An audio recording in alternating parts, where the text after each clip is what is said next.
Good morning, everyone, and welcome to the EPC and to this policy dialogue, Spain 2050, mainstreaming foresight at national and European level. Bienvenidos a todos también. This event, for those that don't know me, my name is Ricardo Borges de Castro, and I'm the Associate Director at the European Policy Center. This event is jointly organized with Spain's National Office of Foresight and Strategy. And I'm really in very good company this morning.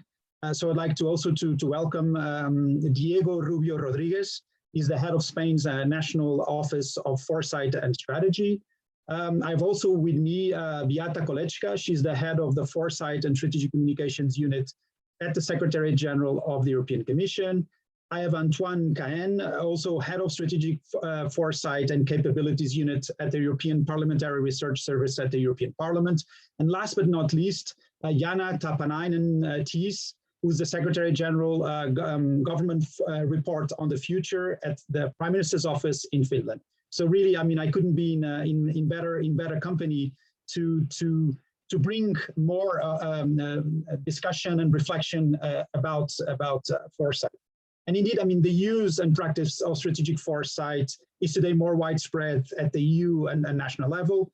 But how well is these processes, or how well are these processes linked to policy and decision-making processes? And so today, I think through a case study, we want to bring this discussion forward. I think over the last few months, there's been, I mean, almost I would say a quantum leap in the adoption and dissemination of foresight under the leadership of Vice President Maroš Šefčovič at the European Commission, but also by the creation of so many national foresight offices like the one in Spain. And clearly, I mean, foresight is trending today, if I may say so, but it's also not new. And I think that today's advancements are also anchored and on not only on pioneers, but also pioneering activities on foresight, both at the EU and national level. I can just give two examples. I mean, the European Strategy and Policy Analysis System, this network of EU institutions that engage in global trends and strategic foresight, but also Finland. I mean, Finland is probably one of the best case studies of a country that has been doing this for a long time. So today we bring you recent developments, but also those that have been spearheading foresight work, for I think in Europe for a long while. Today, I mean, we want to address a few questions. First, I mean, first of all, it's what is Spain 2050? But then also, why is it important to mainstream foresight at national and at European level? How is it linked to a policy-making and decision-making process? And also, how can foresight be better integrated in national governments and EU institutions in a better way? So these are sort of the questions that we want to go through. You can ask your questions, those that are listening to us this morning, and there were more than 100 of you that wanted to join us. You can use the question and answer box in the lower part of your Zoom, or you can raise your hand and I'll bring you into the conversation. So, I mean, I already spoke a lot. Without further ado, I want to, again, welcome Diego. Bienvenido, Diego. And I'll give you the floor for your presentation, up to 10 minutes. Please, you have the floor. Wonderful. Thank you very much. So let me try to share this with you. Hopefully, you should be able to see it now. Is that okay? Can you see it? Wonderful, perfect. Okay, so well, it's a great pleasure to be here, surrounded by so many distinguished colleagues and friends. To be honest with you, Spain has a short history in the field of foresight compared to many other European countries. We had a National Foresight Institute in the late 70s. That was dismantled after a few years, and then nothing until the National Office for Foresight and Strategy that I direct was created in January last year. So we are a relatively young institution, but we are lucky to have the support of our Prime Minister, and thanks to that, we've grown institutionally speaking and politically speaking relatively fast in the last year. So we are based at the Prime Minister Office alongside with other units. and we work very closely with the ministries, the agencies, and the civil society of Spain and abroad. We do a number of things, but today I'm here to tell you about our flagship initiative so far, which is Spain 2050. Now, we describe Spain 2050 as a collective exercise of a strategic foresight that pursues two main goals: to help us think beyond the immediate present. This is especially important today in Spain after the 2008 economic crisis and now the coronavirus crisis, but also to provide Spain with, our public and private actors with a better understanding of the challenges ahead and the opportunities ahead. This is what we did. The first thing that we did, we created a team of a number of scholars that would come from. Let me double check. Yeah, here. So.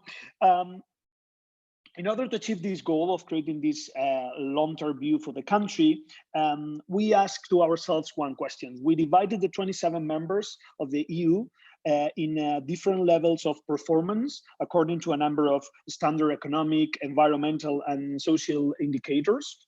And we analyzed what happened in the past 30 years. We saw that Spain in that period of time went from being in the low group of performance to the middle group of performance.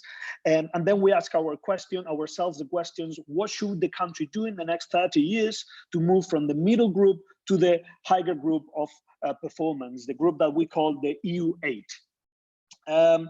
Of course, we knew that in order to be useful and legit, this answer couldn't be crafted by just the government or by our cabinet.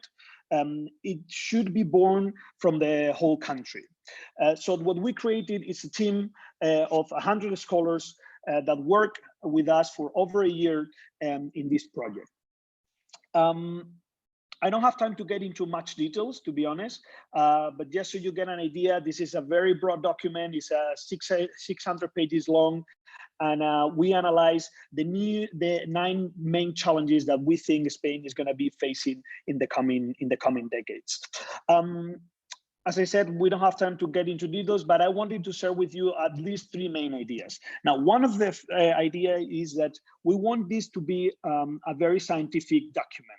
So, as you all know, in the Foresight realm, there's a lot of BS. There are a lot of works that, they are clickbait. They want to grab the attention of the media, and basically they're built upon a number of predictions that are as striking as unfounded. We wanted to avoid this, so what we did was mainly focus on academic publications, mainly peer-reviewed papers, but also reports issued by main international organizations, think tanks, and NGOs. We worked with a large series of data, and we applied all, the standard academic methods. The second aspect that I think is worth highlighting is that our study goes beyond foresight. It focuses a lot on the strategic part. So the document not only projects possible scenarios, but also chooses the most desirable ones and suggests a realistic roadmap to reach them. In fact, we propose 50 quantitative goals for the next decades and 200 actions to reach them. And we designed those goals by estimating, by looking at how other countries have evolved and changed in the last decades, and how our country itself has evolved in the last decade. So, for instance, one of our goals is to increase our PISA results in 20 points.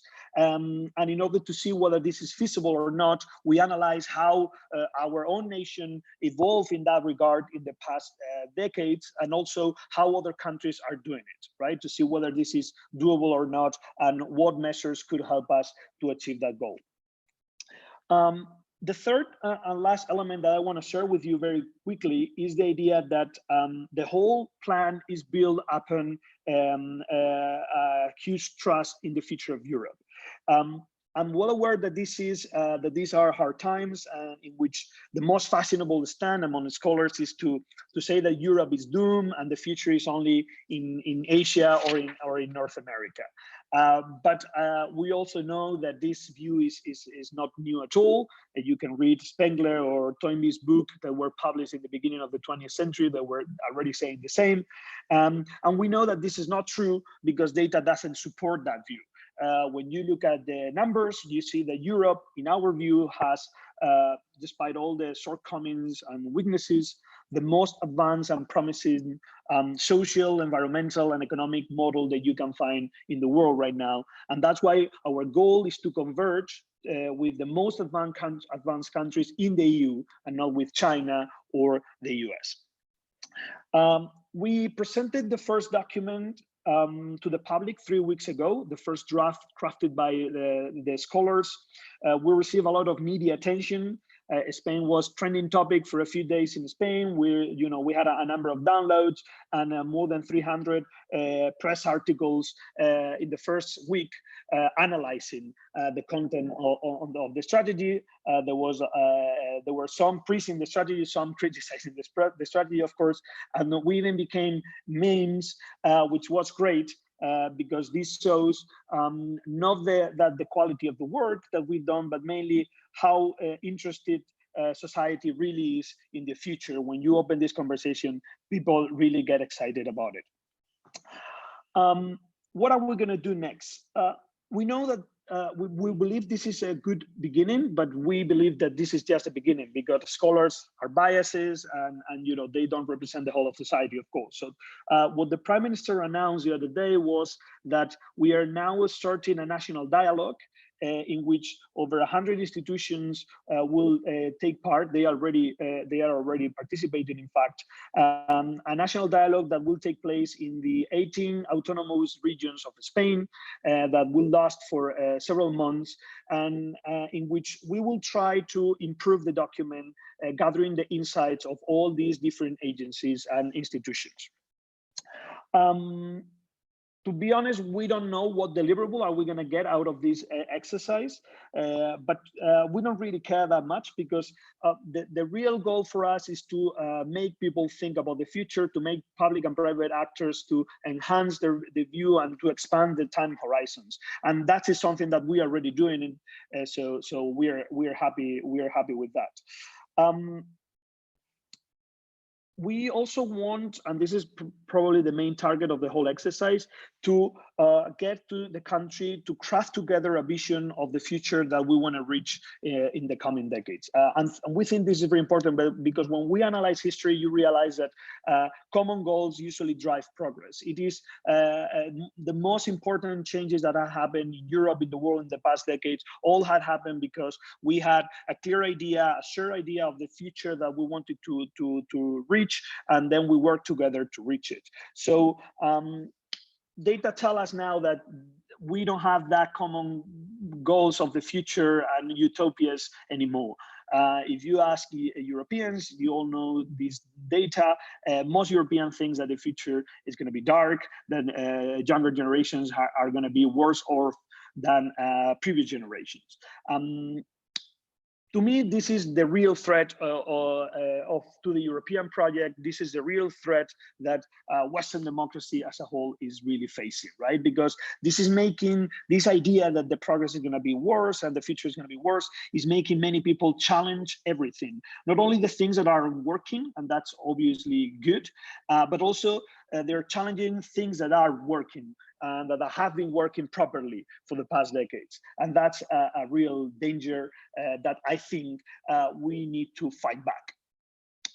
And we have to do so not with empty promises and populist claims, but with evidence and a realistic vision of the better future that we could achieve as a union and as countries, right? And for that, obviously, Foresight is a great tool that could allow us to build that common vision. But in order to work, we know that we need to make sure that everybody participates in this, and not just certain countries or certain elites within those countries. And more importantly, something that we've learned over the past month is that we also have to help people to understand that this effort of looking into the future is not incompatible with day-to-day management. On the contrary, right? Good democracies are those who work simultaneously for the short and the long term. That's why Vice President Šefčovič liked to say, right, that we have to work not for the next election, but for the next generations. And we need to make people understand this, because sometimes that can be challenging. But, you know, I don't want to speak more. I think it will be more interesting to have the conversation. So please, very happy to be here and to listen all your ideas and suggestions and questions. Thank you. Thank you, Diego, for that very broad presentation on Spain 2050. Also for telling us a little bit about the methodology, but also sort of some of the key aspects, evidence-based, beyond foresight and targeting strategy and action, and also the big assumption that you make about the future of Europe. So I think that was also very nice that you put that out there, that this is the assumption that we made about the future of the European project, and this is sort of our compass and guiding sort of assumption. So that was, I think that was very clear.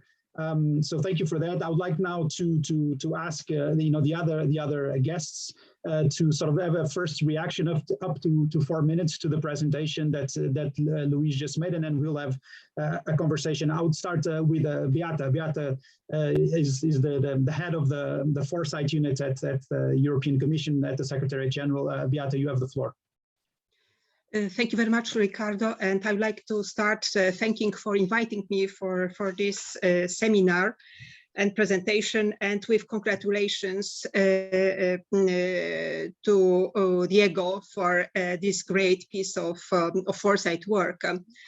And I would like to congratulate for many reasons. First, it's, I think, an exemplary use of foresight for strategic management. And it's exactly what we need foresight to be, not just ticking the box, but to use it in practice to create better policies for our countries and for the European Union. But there are the list is long. I think first, it's the combination of drawing on foresight and evidence and lessons learned from others that makes it particularly valuable. The two have built ambitious vision and path to get there, and exactly to combat this kind of feeling of decline that can be indeed prevailing also in many publications. And it's important that you have done it through inclusive process, and this process that has been accomplished is not an end, but it's actually the beginning of the next stage, where you want to involve, in principle, everyone in national debate that goes across political lines. And this is extremely important, because there is evidently a tendency to entrench in the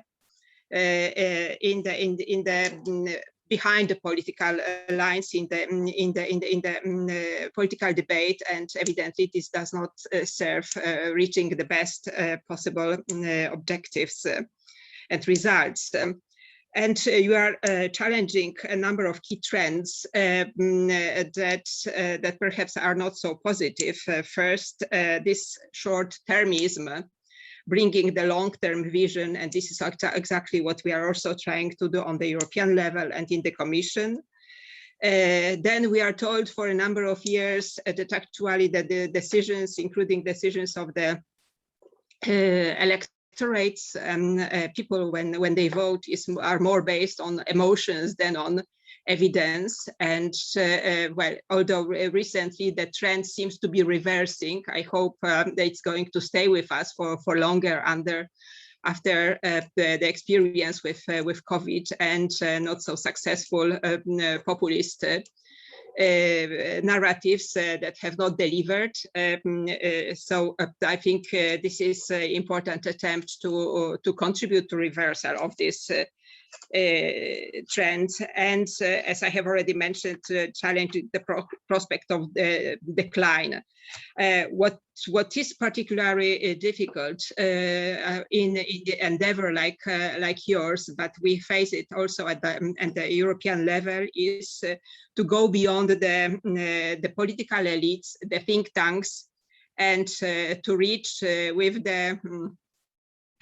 the discussion and the arguments, the average European, so the electorate. And for that, certainly the education in future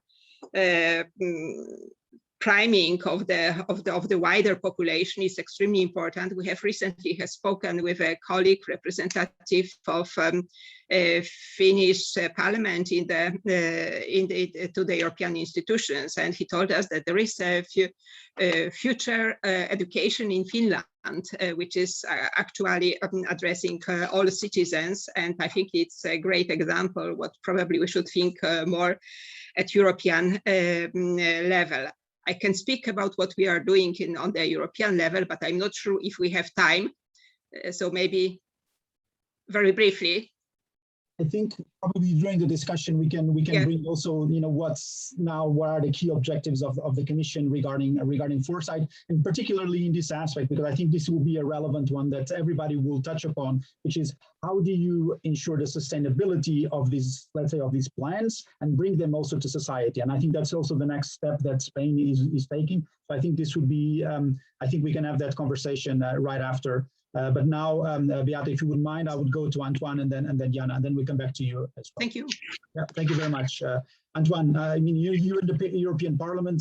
European Parliament has been working on foresight for so many years and different aspects, both politically and scientifically. So, I mean, what would be your first reaction to Diego's and to Spain 2050 presentation?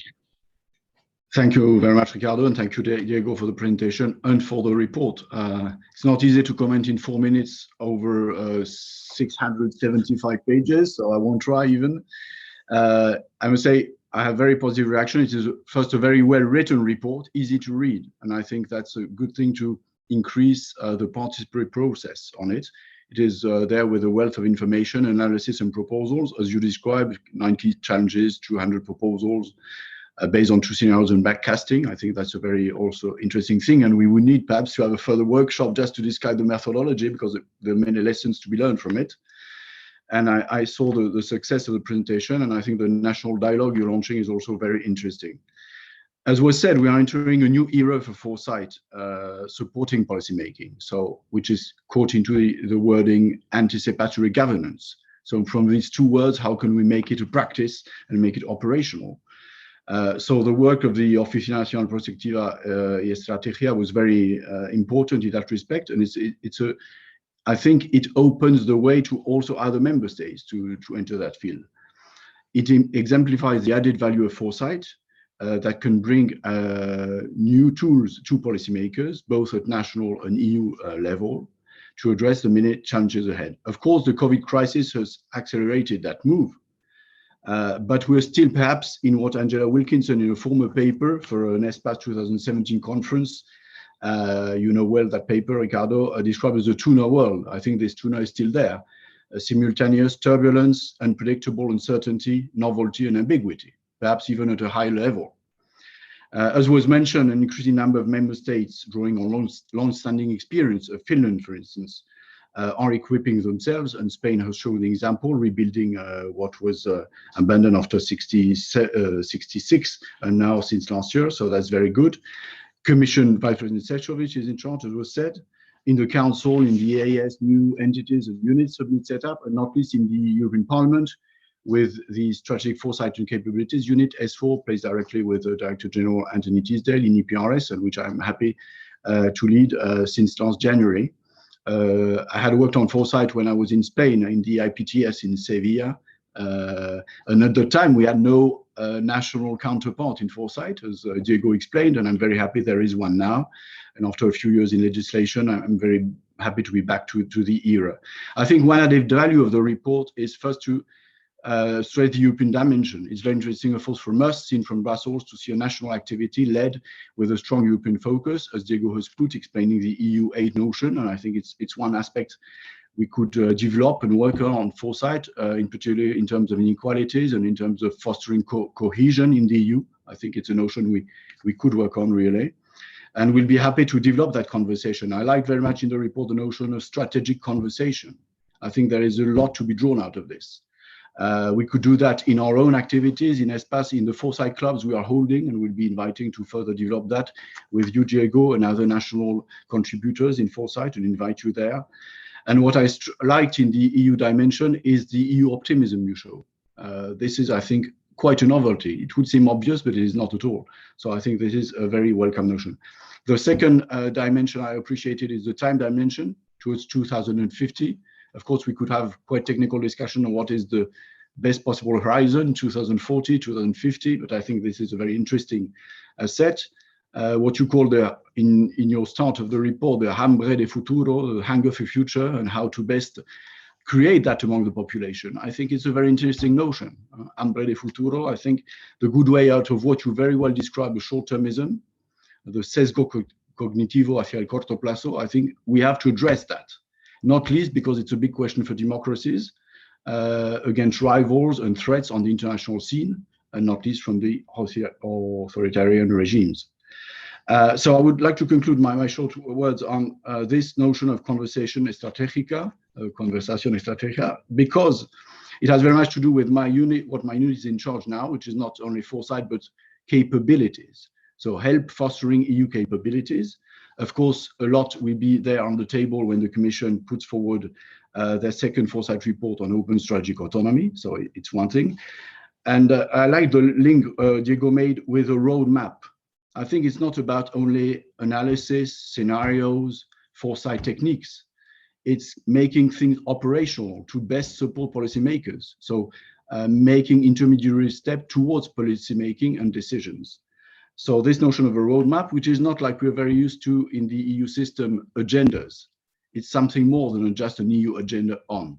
So I would be very happy to discuss these notions with you. And thank you again, Diego, for all the work of your office. And as some was said in Spanish also, el camino es la meta. So the road is the goal. So I think we all have a lot of work to prepare for the next step of this European camino to 2050. Thank you.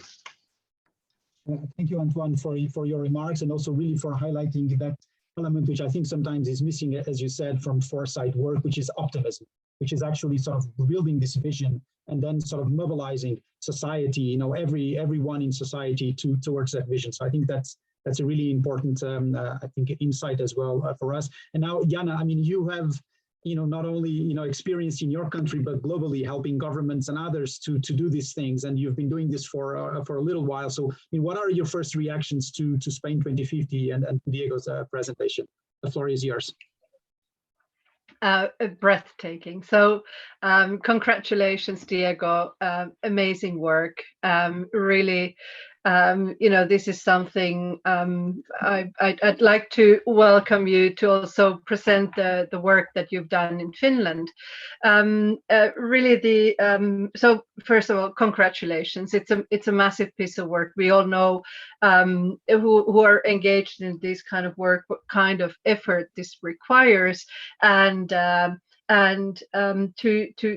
bring people sort of on the same table. And I also like to what Antoine was saying about this road. It's not only about the output, it's the journey that you have started and the journey that continues to move forward.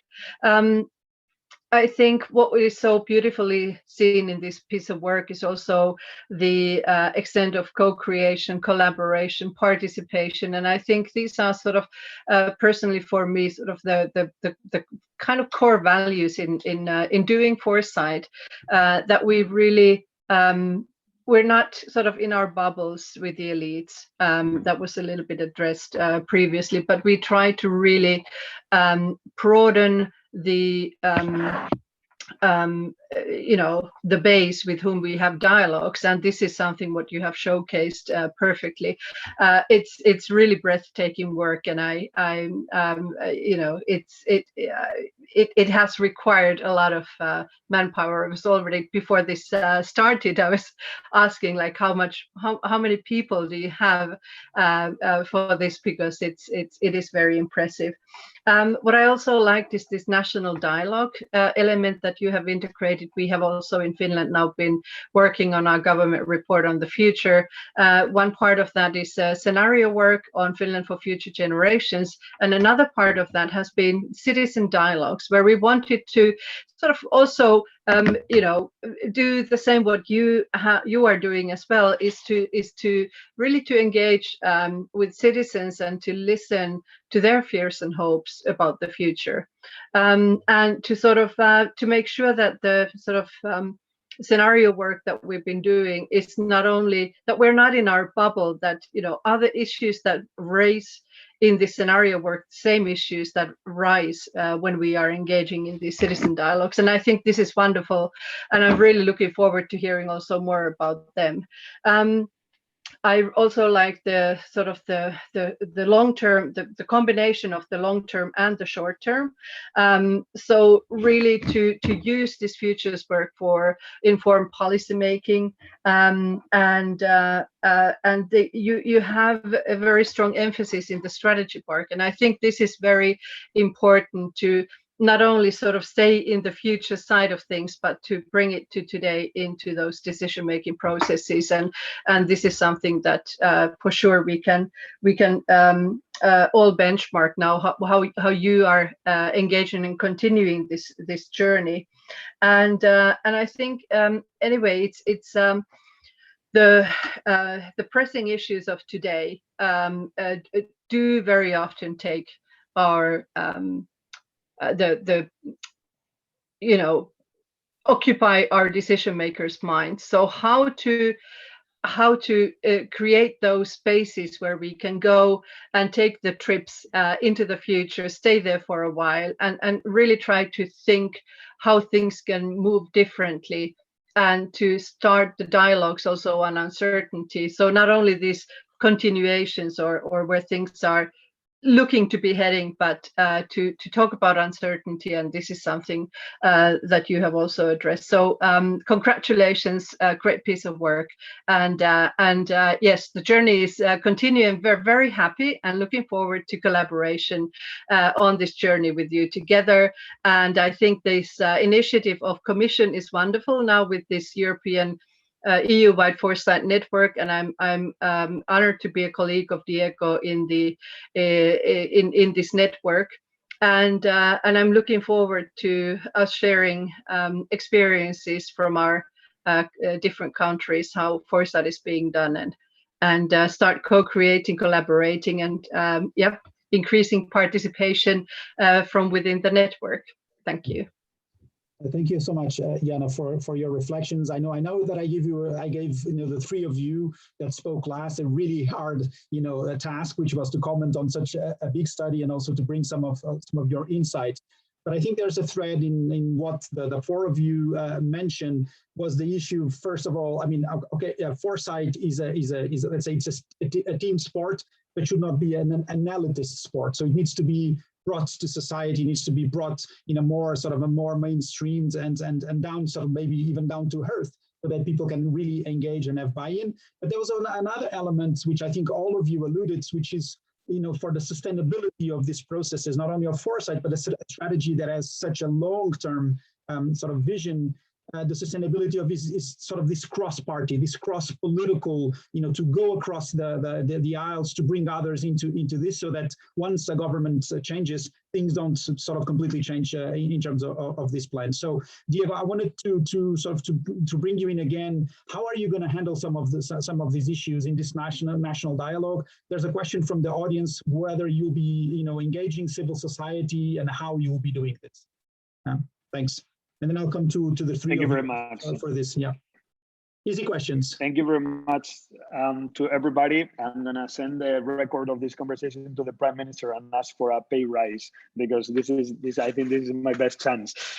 So we are just continuing the work that many of your countries have been doing for the past decades or so, and we are just learning. To be honest, I'm fairly optimistic about this sustainability challenge that Ricardo is mentioning. And I am so optimistic because of climate agenda. I think climate change has changed the way that politicians and policymakers, but also society in general, sees this issue of anticipatory governance.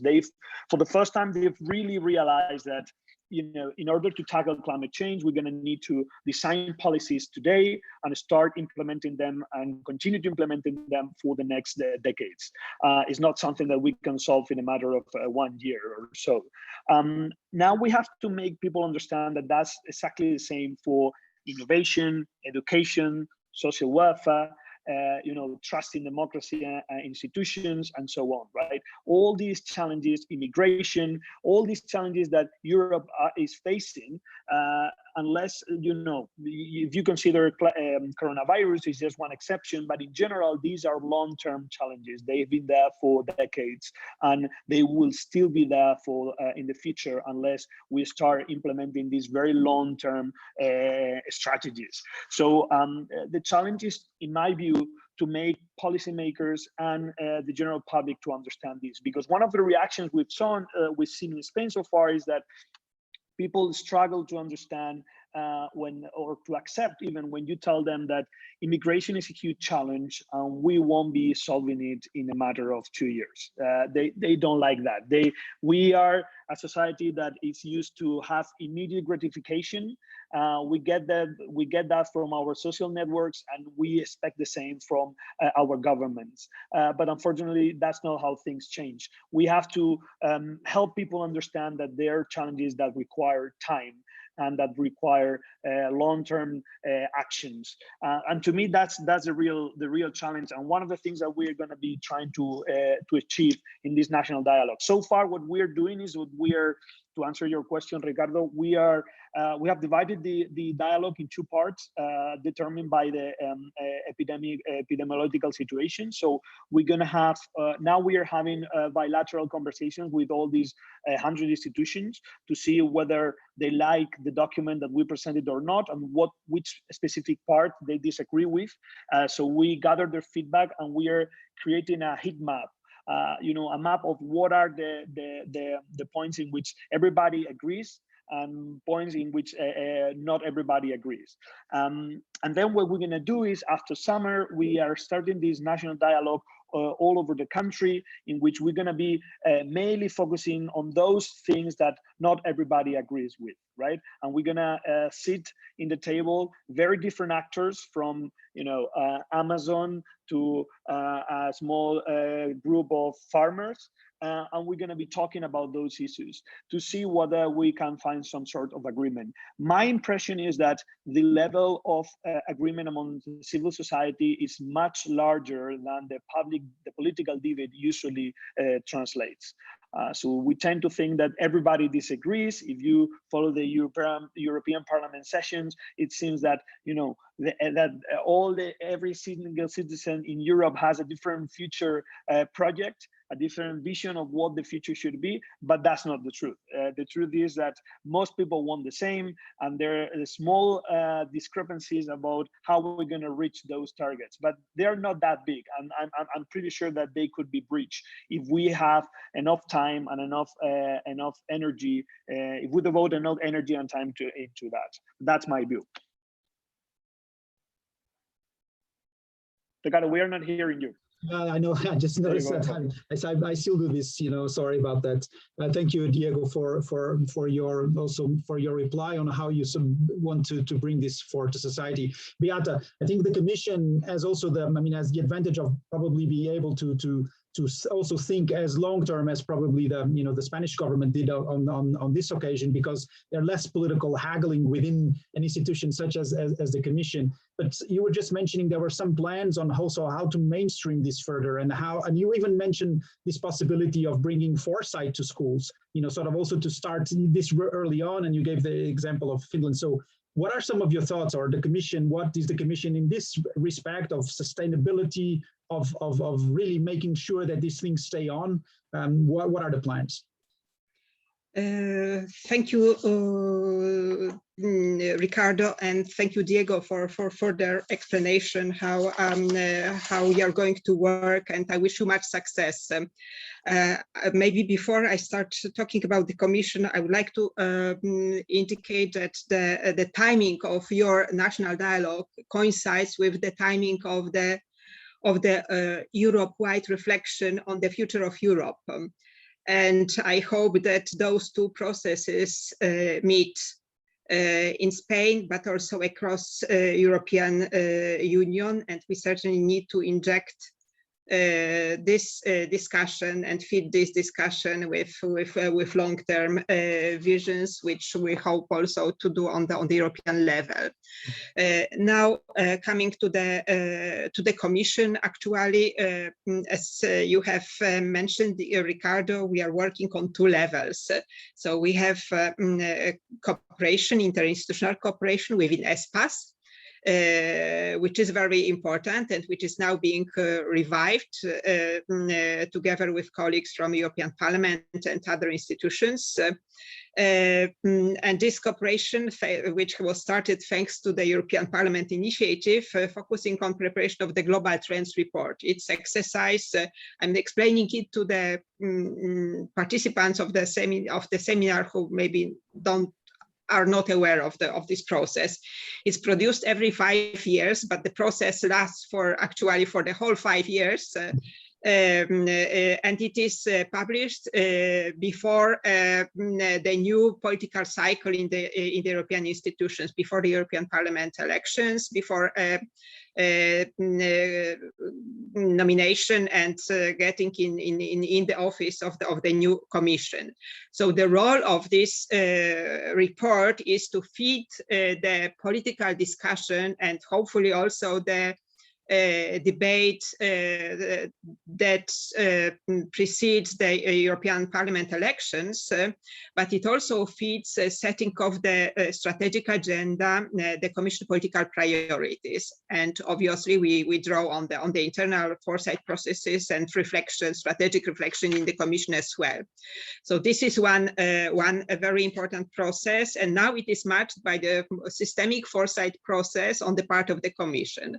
Like in other places, like in Spanish government, foresight is not new in the Commission. It started with Cellule de Prospective in the Commission of the Law, but it was not systematically drawn for. And since 2019, we are trying, under leadership of Vice President Šefčovič, to embed foresight in the EU policymaking on a systemic and systematic way, so that all key Commission initiatives are informed by foresight, depending on the needs. We are on the path towards it. So it's related also with development of capacities, development of awareness, and creating buy-in. It needs to be a comprehensive process so that we can succeed, and we need to build the whole environment to actually to create buy-in for foresight, for the use of foresight, so that we can have the foresight, the debates on the results of the foresight, how to use it in creation of the policies. It's not just that we present the report and it's somehow automatically integrated in the policies. But obviously, Commission cannot succeed acting alone. For the EU policies adoption, we have interinstitutional process, and we need also cooperation of other institutions. And this is the reason why the initiative of Vice President came to establish EU-wide foresight network, which happened in the well, we had inaugural meetings in April and in May on the senior officials and the political level of ministers for the future. And there is an appetite and very positive reaction, and we evidently will to continue. working and feeding the foresight process that is in the Commission, but we also hope that this will be a place where we can have indeed cooperation and exchange of experience on the use of foresight in the policy making, on capacity development and all foresight related questions, so that we can build some kind of a community of practice on the government level within the European institutions, and that we can account and tap on each other's capacity to in our foresight process. But also we should have a discussion on actually which are the areas in the European Union policies that we need foresight to inform them. When we discuss about future developments in the European Union, probably there will be a question where it will be useful to have foresight inform this discussion. So I believe that the cooperation within the network has a great future. We are working on preparation of the next meetings, and I'm happy to hear that there is positive reaction in the member states about the role of this network, and all of the good ideas are obviously welcome, because we have the joint objective to make foresight work and cooperation and success, and our ultimate objective is evidently to have better policies, better EU policies, and a better future for the European citizens. Thank you, Beata. And also, I think, the importance of, I would really underline this idea of collaboration, of networks. It's really important, I think, in foresight. And I think also the presence of all of you show precisely that, and really then the effort that needs to be done, the determined efforts to bring foresight into the policymaking process within the institution. I think that's very relevant. Antoine, you mentioned sort of the parts. I still want to take questions from the audience, but before that, I want to Antoine, you mentioned the participatory process, and this participatory process, when they come to citizens, then is there also a risk that we create expectations on how? I think Diego also sort of alluded a little bit to this. What are the risks of creating expectations to citizens that then they might not match then the end result of some of these processes? And you are in the parliament, so you deal with this very, very frequently. So yeah. Oh, well, expectations of citizens, in the end, it is for the elected people to deal with them. So what we could bring is food for thought and analysis, and fostering the participatory process, as was said. Beata just mentioned the Conference of the Future of Europe. Of course, I think it will be an interesting place to see what the main debates will lead to. And I think we could all contribute to that debate. And in the European Parliament, EPRS, we will try and provide some background information for this. That's one aspect. Of course, in the European Parliament, we look forward to the next European election. It's only in 3 years' time. In the meantime, so we are to prepare for that in a way already. And the topics and the key or the key points, the key challenges, for instance, the 9 key challenges of the España 2050 report are an example of that, how to feed the debate in view also of the European debate in 2024, to focus a debate as well as possible. We'll do that in the meantime, as Beata mentioned, with the ESPAS process, and my unit is supporting the ESPAS process Secretariat. So I think the outcome of national studies like in Spain, like in Finland and others, need to be fed into the ESPAS process, so that to further develop them, and so that we could help and nurture the interinstitutional dialogue at EU level and with member states on key strategies for the Union. So for me, I would relate your questions on expectations to, in a way, the EU political agenda. Of course, there are surprises in life, and it's called history at a global level. So you can't predict, but you can prepare to a certain degree, and you can try and make sure that the EU political agenda is not dominated by surprises, but that you have strategies you can develop over time.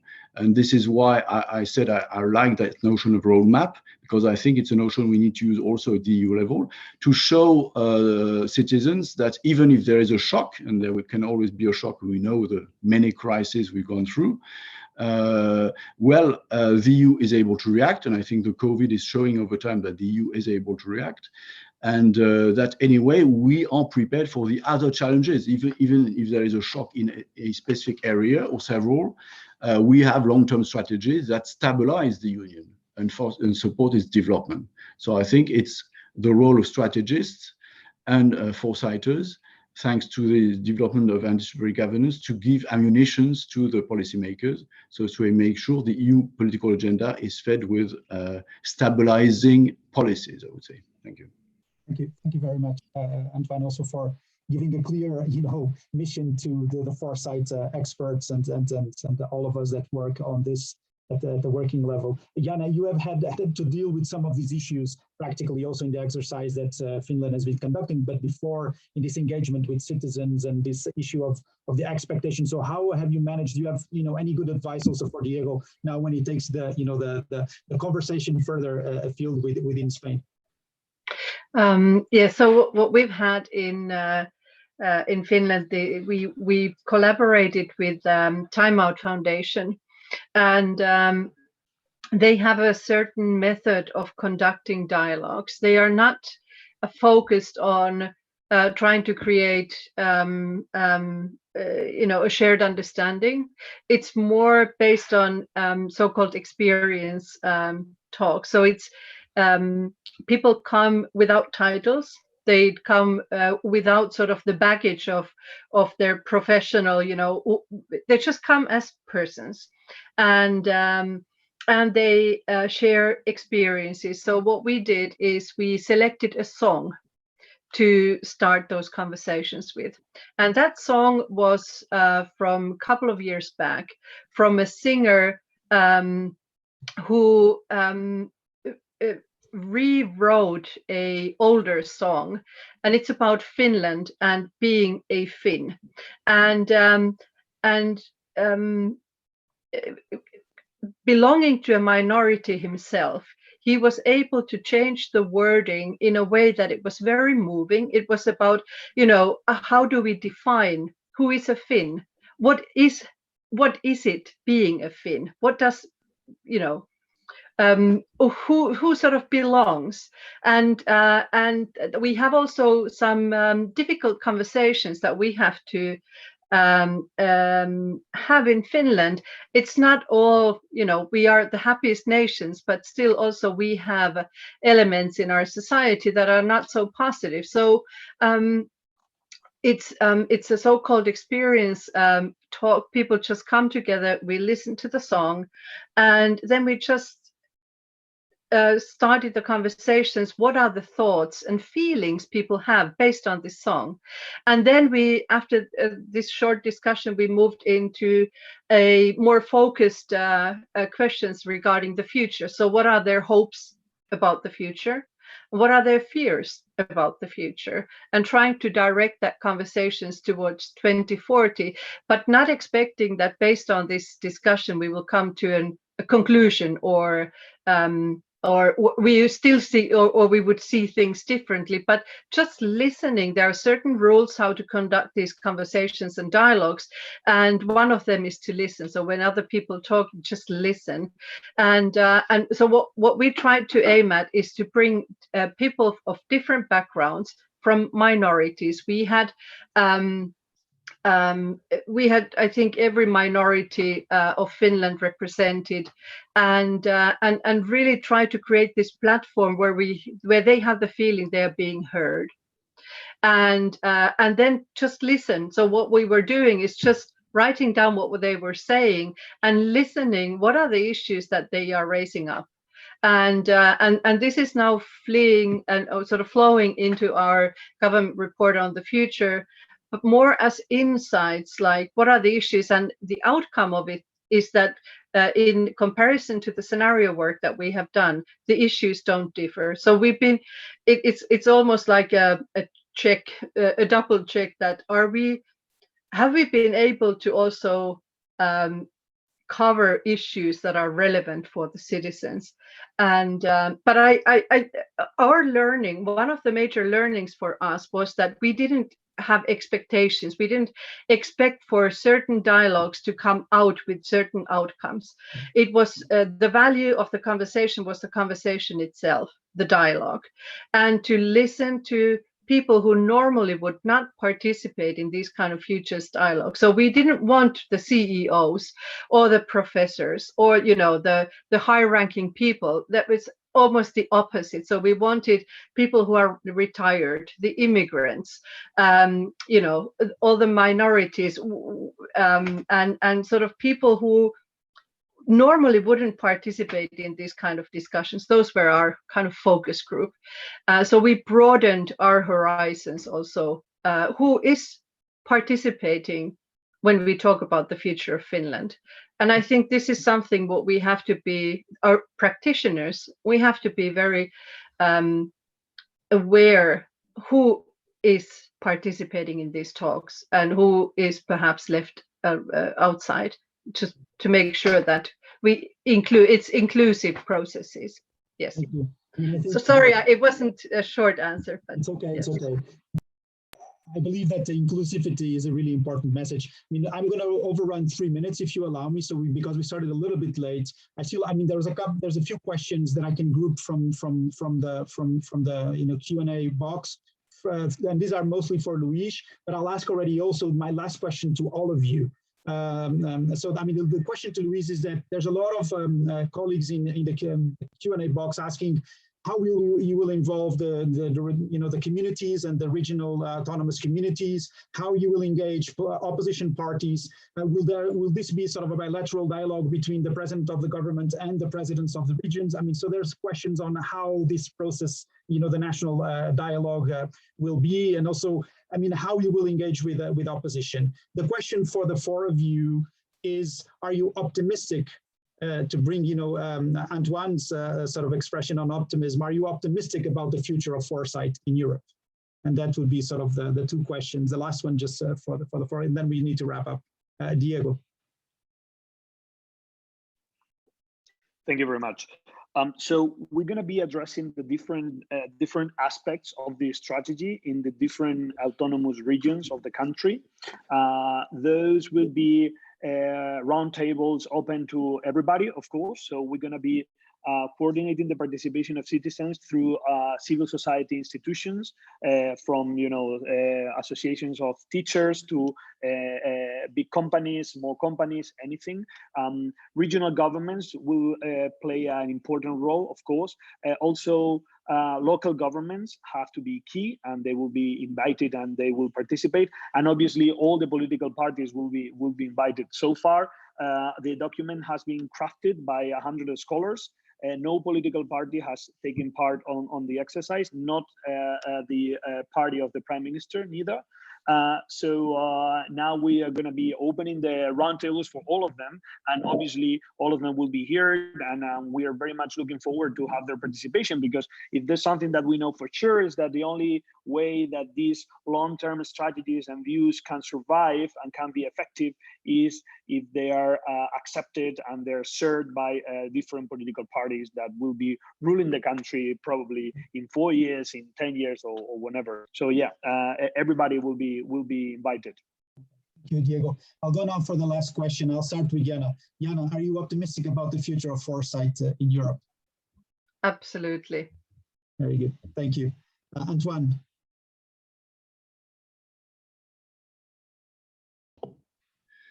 Well, one could quote the famous sentence on the pessimism of intelligence and the optimism of will. But to be even on a more positive note, I think at least we are experienced that we have entered a new era. And I think it just started. So perhaps we could meet again in 5 years' time and see what progress has been made or not. But in the meantime, I hope we can work together in the network you just described, because there is a lot to be done. So yes, I think there are many reasons to be optimistic, but we need to forge and to develop the new tools we've just discussed. Thank you. I mean, we will set the date for 5 years so that we can look back at today. Beata. What about you? Optimistic about, yeah. Very briefly, it's gaining momentum, and I would say that it actually depends on us, our institutions, whether we can be optimistic. I'm optimistic by nature, so I would say yes, but we need to work on it. Very good. So optimism needs to be exercised. Diego, you have the last word. Thank you again for joining us. And how do you see this? If you, yeah.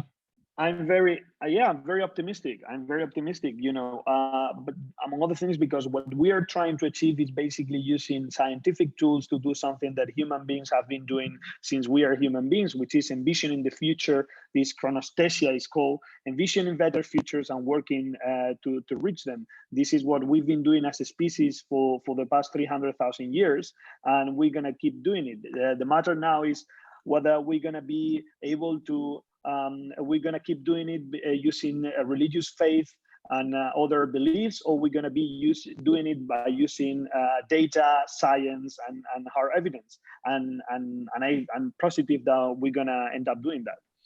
Okay. Thank you very much. I mean, it remains to me, so we end on this positive note of optimism, but that needs to be worked, needs to be also based on evidence. That's really what our, you know, policy should be relying on. Also to then to reach out to I think to a broader public. So thank you again. I mean, it remains to me to thank you all for joining me and the Spanish Office for Foresight and Strategy this morning. Also to all the participants, I apologize that I was not able to take more of the questions that you wrote in. I think we could spend another hour discussing all these issues, but I think my promise is that we will do more of this, so you will be able to ask your questions again, and then to other important participants in this Foresight effort at EU and national level. So thank you very much, everyone. And I wish you a great day and a lot of foresights and a lot of, let's have hunger for the future. Thank you very much. Thank you. Thank you. Bye-bye. Bye-bye.